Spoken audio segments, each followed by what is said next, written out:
that you can place. I get coconut head, I get big ear, but I know the hear word. Sola. One people.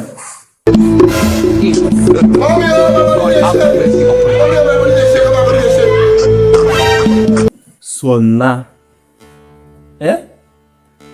Ní àná tí mo kọjá lọ, mo rí teacher yín, wọ́n ló ń purọ́. Mọ́mí ẹ̀ náà, wọ́n sọ fún mi pé ó máa ń purọ́. Àwọn ọ̀rẹ́ ẹ̀ wọ́n ló máa ń purọ́. Wọ́n ní o ti di apurọ́ kiri. Ẹ má bínú sá. Láti òní lọ mọ́ pa lọ́wọ́. Láti òní lọ, o gbọ́dọ̀ purọ́ mọ́. Ṣùgbọ́n kò sí ẹni tó lè ṣẹlẹ̀ báyìí kí nǹkan yẹn le tó. Try láti sọ òdodo. Ọmọ Ọlọ́run kì í purọ́ o. You know you're a good girl. Ọmọ Ọlọ́run kì í purọ́. Ṣé kìí ṣe fóònù mi ló ríngì?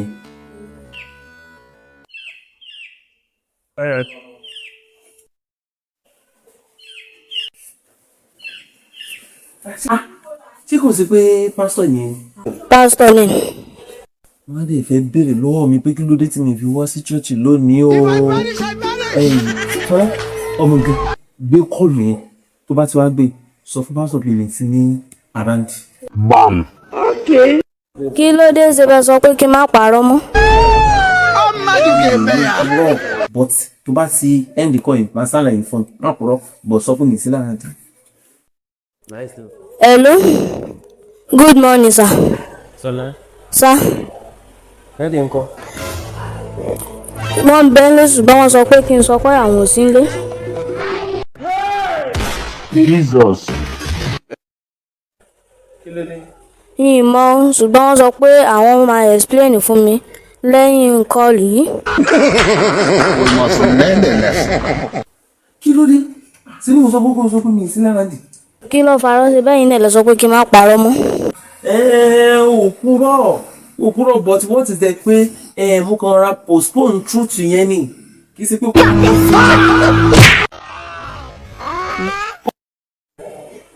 Ok, tí tíṣà bá fẹ́ mi náà lásàmẹ́ǹtì ṣé mi náà lè postpone rẹ̀ pé mo gbàgbé ìwé mi sílé.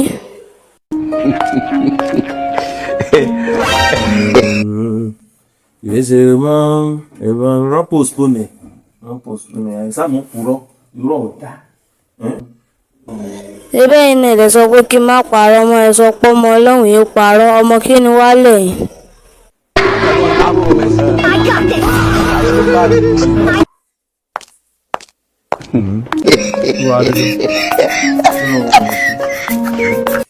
Kí wá lọ́wọ́ àwọn olè fún? Lọ́jọ́.